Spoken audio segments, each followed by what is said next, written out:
कहते हैं ना, आएंगे लगेगी आग तो आएंगे कई घर जज में। यहाँ पे सिर्फ हमारा मकान थोड़े है। मैं एक बात बता, ये नहीं है कि हवाई बातें कर दी, ये हो जाएगा वो हो जाएगा, हिंदू सीएम आ जाएगा, ये हो जाएगा। भाई हमने क्या करना है हिंदू सीएम, हमने क्या करना है राम राज्य। मेरी बात सुनिए, 1 रुपए की चीज अगर आपको 3 रुपए में मिल रही है तो हमें भाई राम राज्य नहीं चाहिए, हमें भाई राम राज्य नहीं चाहिए। अगर पहला रावण राज्य था तो वो बहुत अच्छा था।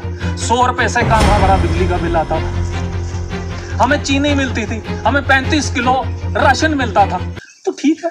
नमस्कार। पिछले कल कांग्रेस पार्टी के कार्यकर्ताओं द्वारा हीरानगर के अंदर एक प्रदर्शन किया जाता है, विरोध प्रदर्शन, जिसमें डॉक्टर जितेंद्र सिंह का नाम भी लिया जाता है। हमेशा शांति प्रिय रहने वाले नेता आखिर इतना आक्रोश में क्यों आए? बहुत से सवालात उठे उस प्रदर्शन के ऊपर। यहाँ तक भी बोला गया कुछ मित्रों द्वारा, कुछ सूत्रों के हवाले से, कि ऐसे कौन किसी को घसीटता है। कुछ ऐसे ही मुद्दे हैं और हम उन्हीं शांति प्रिय नेताओं से आज पूछना चाहते हैं कि ऐसी क्या नौबत आ गई कि उनमें इतना आक्रोश दिखाई दे गया। मैं इस वक्त मौजूद हूँ हीरानगर में और मेरे साथ बात करने के लिए मौजूद हैं कांग्रेस के नेता रमेश कुंडल जी। आइए उन्हीं से जानते हैं। रमेश जी, स्वागत है आपका मल्टी टाइम्स में। शुक्रिया। रमेश जी, हमेशा से आप एक शांति प्रिय नेताओं में शुमार होते हैं, कभी आपको इतना आक्रोश में नहीं देखा गया, तो ऐसा क्या हुआ कि अचानक आपको इतना, मतलब आपका और पार्टी के कार्यकर्ताओं में इतना रोष दिखाई दिया कल की जो आपने प्रदर्शन किया? देखिए, ऐसा है कि हम लोगों से जुड़े हुए हैं। हम जो बात करते हैं वो ग्राउंड रियलिटी की बात करते हैं और हमेशा लोगों के मुद्दे जो हैं वो हमारे पास आते रहते हैं। जैसा मैंने कल मुद्दा उठाया था कि 1000 रुपये की ट्राली जो मिलती थी, चाहे वो रेत की हो या बजरी की हो, आपने देखा कि लोगों की जेब पे सीधा डाका कि 3000 की कर दी। इन्होंने कर दिया, खनन माफिया ने ऐसा इंतज़ाम कि दिन में क्रैशर नहीं चलेंगे। जो काम होगा काला वो रात को होगा। रात को क्यों होगा? क्योंकि दिन में बेचेंगे तो 1000 रुपये की बिकेगी, अगर रात में काम होगा तो 3000 की बिकेगी।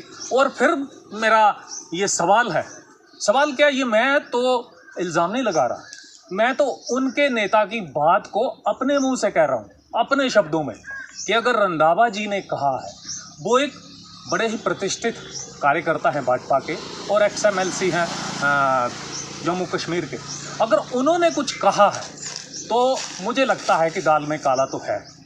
और अगर ईमानदारी की बात होती है इस सरकार की, अगर मोदी जी कहते हैं ना खाऊंगा ना खाने दूंगा, तो मुझे एक बात बताया जाए कि अगर ये नहीं भी लोग कर रहे हैं ऐसा, अगर कुछ ऐसा है, तो फिर लोगों से 3000 क्यों वसूला जा रहा है? इसमें कोई दो राय तो नहीं, मैं झूठ तो नहीं बोल रहा। आप किसी से भी कंसल्ट कर सकते हैं कि 1000 की ट्राली 3000 में जा रही है। मुद्दे और भी बहुत हैं, लेकिन आज मैं स्पेसिफिक इसी पे बात करूंगा कि जो कल मैंने मुद्दा उठाया था, और उन्हीं की नेता की बात मैं अपनी जुबानी कह रहा हूँ। ये कोई कांग्रेस, बीजेपी, PDP का आरोप है ही नहीं, ये कल भी मैंने बात कही थी। ये उन्हीं के नेता का एक अपनी जुबानी में बात कर रहा हूँ। रमेश जी, कहीं ना कहीं लोगों में ये बात भी आई कि पुतला घसीटा क्यों गया?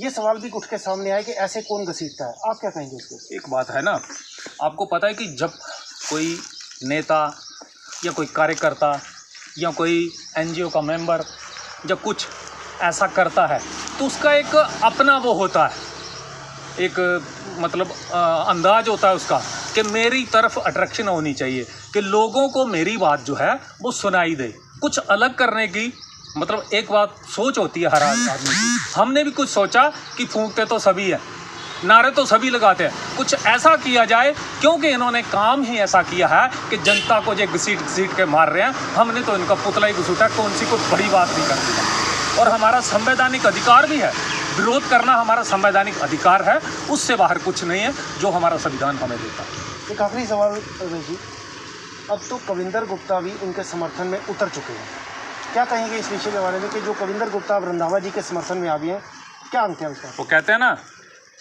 आएंगे लगेगी आग तो आएंगे कई घर जज में। यहाँ पे सिर्फ हमारा मकान थोड़े है। मैं एक बात बता दूं कि इनकी नीतियों से सभी दुखी हैं, बात पार्टी की नहीं है। J&K के लोग दुखी हैं, कि आपने तो कई लोगों का पॉलिटिकल कैरियर ही खत्म कर दिया।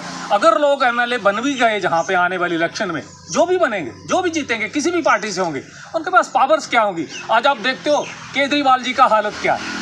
उस तरह का मतलब जितने भी अधिकार थे वो सारे केंद्र ने अपने पास पावर जो है वो ग्रैब कर लिया। और इनका एक तरह का मैं कहूँगा कि एक विषय भी इनका यही है राजनीति में कि सिर्फ पावर ग्रैब करनी, लोगों की बात को नहीं सुनना। आप देखते हो 3 महीने लड़के वो कोरोना काल में भी बैठे रहे, जो बीएसएफ सीआईएसएफ के एस्पिरेंट थे, उनकी बात को नहीं सुना गया। मैंने खुद एक स्क्रीनशॉट देखा जिसमें ट्वीट किया था डॉक्टर जितेंद्र सिंह जी ने कि हम एक्सटेंड करेंगे, 2000 पोस्टें आपको और देंगे और आपको भी एब्जॉर्ब जो है वो किया जाएगा। बावजूद इसके कि उन्होंने हर टेस्ट पास किया, बावजूद इसके वो फिजिकली या रिटन टेस्ट में बिल्कुल अव्वल आए हैं, 80 नंबर लोगों ने लिए हैं, 80+, लेकिन फिर भी उनको जो है वो नदारद कर दिया गया। मैं समझता हूँ ये बहुत सारी बातें हैं जो J&K के साथ हो रही हैं। और आज जैसे स्टेटहुड का डिमांड हम करते हैं, क्या कोई चाहे बीजेपी का ही नेता है, अगर मैं गलत कह रहा हूँ, स्टेटहुड की डिमांड अगर हमारी गलत है तो कर दे, कल चाहे जितेंद्र सिंह ही कल वो कर दें प्रेस कॉन्फ्रेंस और कह दें अपने शब्दों से कि हमें स्टेटहुड नहीं चाहिए, हम नहीं बनाएंगे, हमें ड्यूटी ठीक कर दें, इस बात को जस्टिफाई। मैं कह रहा हूँ कि हमारी जो डिमांड्स हैं वो लोगों की एस्पिरेशन से जुड़ी हुई है, लोगों के अंदर की भावना जो हम है वो बयान करते हैं डिमांड के रूप में। ये नहीं है कि हवाई बातें कर दी, ये हो जाएगा, वो हो जाएगा, हिंदू सीएम आ जाएगा, ये हो जाएगा। भाई हमने क्या करना है हिंदू सीएम, हमने क्या करना है राम राज्य? मेरी बात सुनिए, 1 रुपए की चीज़ अगर आपको 3 रुपए में मिल रही है तो हमें भाई राम राज्य नहीं चाहिए। अगर पहला रावण राज्य था तो वो बहुत अच्छा था, 100 रुपये से कम हमारा बिजली का बिल आता था, हमें चीनी मिलती थी, हमें 35 किलो राशन मिलता था, तो ठीक है। ये क्या करना हमने राम राज्य? ये राम राज्य नहीं है, ये राम को नाम के ऊपर चलाने वाला धंधा चल रहा है एक तरह का, और लोगों को हर तरह से लूट रहा है। बहुत बहुत शुक्रिया मुझसे बात करने के लिए। तो ये थे कांग्रेस लीडर रमेश कुंडल, जिन्होंने अपने विचार हमारे साथ साझा किए। वीडियो जर्नलिस्ट प्रदीप जैन के साथ पंकज साहनी।